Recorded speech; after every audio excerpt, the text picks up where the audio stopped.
I'm on a never-ending mission to hit higher numbers, and I'm still feeling the loss of my CRA top from Star Force Sunday. And rather than fix my mistakes like I should, I've been leveling alts. Lots of alts.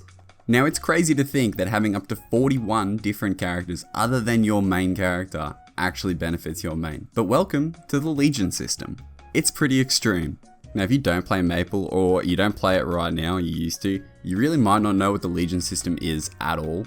So the Legion system, or your Legion really, is comprised of 42 of your highest level characters in a world, assuming they're level 60 or higher.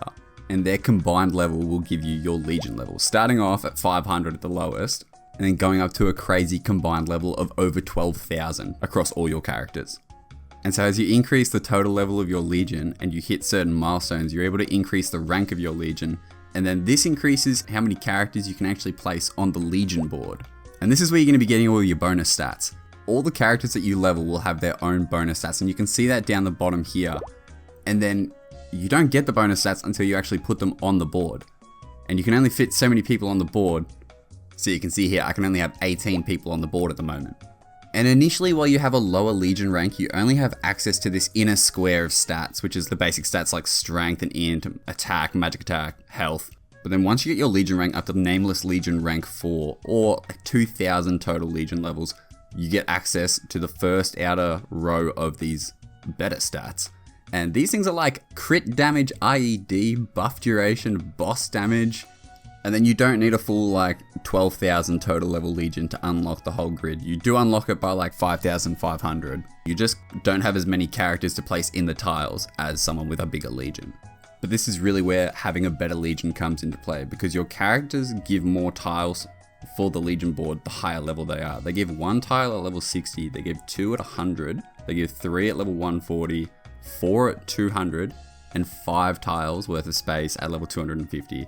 And the shape varies depending on what class it is, but still 5 tiles of space. If you put that all in the boss damage, that's 5% boss damage just from one character. The stats that you gain here are really just crazy. It's just such a big part of account progression. But then as your character hits these level milestones and it goes from B to A rank to S rank, the bonus stats that it gives also gets better. So it stays the same stat, but the percentages, for instance, will get higher. And this is what my Legion looks like at the moment. Yeah, I've done a little bit of alt leveling, not enough. I still have like 20 empty character slots in my Legion, so I've got a lot of room to grow. And yeah, you know what? The idea of leveling 42 characters all the way up to like level 250 sounds absolutely fucking terrible. But I'm not doing that without hyperburning. And I don't think anyone is.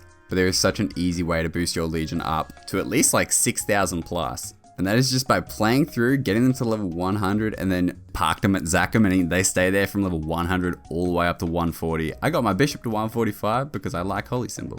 And the idea here is very simple.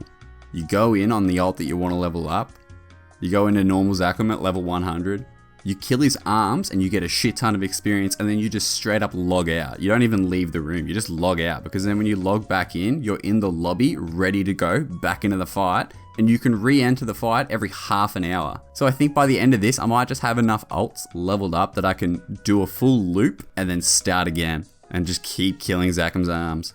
Now I had planned to level up a couple more alts for this video, but yeah, it was taking way longer than I was expecting. Even though I was running with experience potions from Monster Park, experience coupons from Monster Park, and the MVP buffs at most of the time, each character was still taking me like an hour or two, depending on how good the clear was on the class and if I was even able to understand the abilities. I'm sorry, blasters. I didn't get it.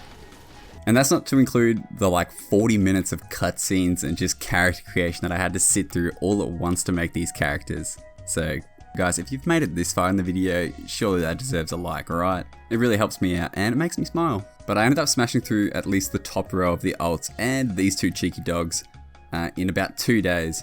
I started with the dual blade and pretty much leveled up most of my characters the same way. And for me leveling my alts, I do have link skills and I do have a Legion going that does help me. I know that leveling your first alts is rough without a Legion or link skills to boost your damage, but plus remember guys, it gets easier the more ults, every single ult you make, it gets easier. And I feel like for the most part, the maps that I level up in are pretty forgiving for having lower damage.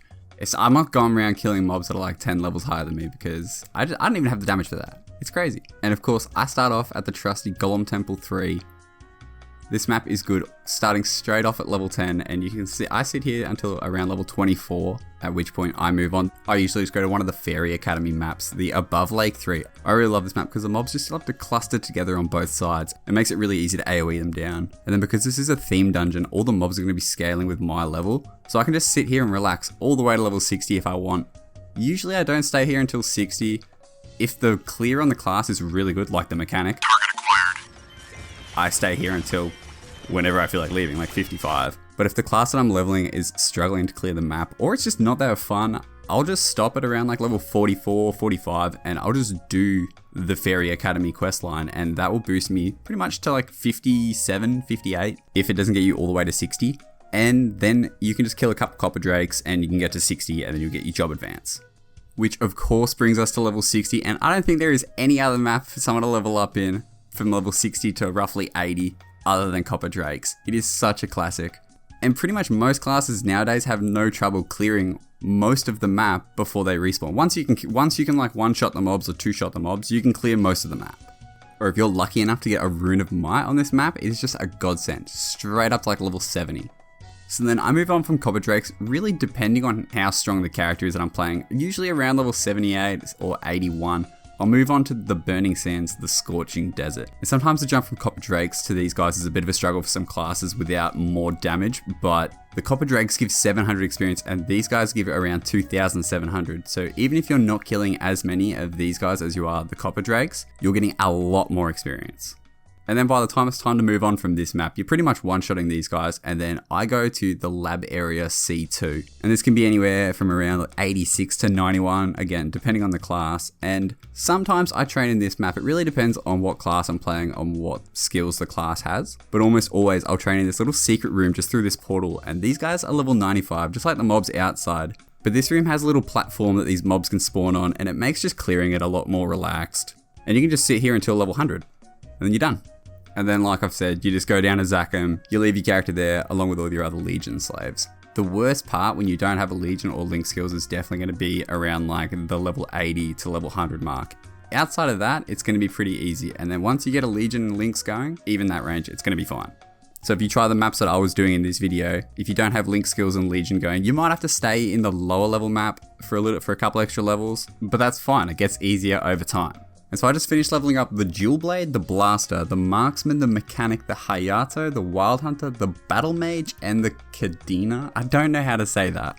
And you know what, guys? Personally, I didn't like the Battle Mage. I don't think this class will be very fun at all if you don't have Link skills or Legion to boost your damage. It's not that it was lacking damage necessarily, but I didn't like the abilities, and then the ability that I was using to kill things was just the teleport, and if you don't have stuff to boost your damage, I don't know if that would kill things, so I don't think it would be very fun. But that's just personal opinion.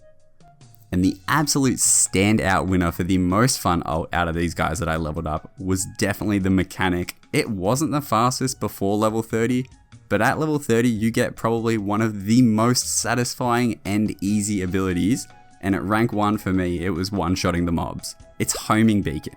You literally just shoot out 4 little rocket torpedoes and they lock onto a target and then they fly over and they explode. Yeah, I know. There's a lot of skills in Maplestory that send out little things that go and target mobs and kill them, but not normally at level 30, and it's just not normally as satisfying as seeing these little rockets with their little lock-on symbol and then constantly being assaulted by the beeping of the firing system. The only downside is I think that my finger was actually going to fall off by the end of this. I don't know if there's an automatic shoot button for these homing beacons, but I was holding the button down literally non-stop from level 30 to 100. And my finger was numb. Yeah, the Dual Blade was alright. The Wild Hunter was fun once I worked out how to catch a panther. The Hayato confused me a little bit, so I just kept it basic. I have no idea how to use the Kadena's Chain Arts Pursuit Whip Pull ability in any meaningful way. And I skipped every single tutorial text for the Blaster, so I literally have no clue what's going on. That was kind of fun, but I'm almost out of Monster Park boxes, and my Legion is now up to 4,500 from down below 3,500 a couple days ago. I gained access to a new row of stats in the Legion board, and I'm only one Legion rank off another row, and then one more rank after that. I'll get a milestone that lets me put 5 new members on the board instead of the usual 1. So that is exciting. And most of the graphics I pulled for this video was straight off of the Maplestory Fandom website, so I'll chuck a link for that in the description below, and you can see a full list of the bonus stats you can get from all your characters in the Legion, as well as anything else you wanted to read up on again. And because this video took me so long to make, I can afford to fix my CRA top. Hell yeah.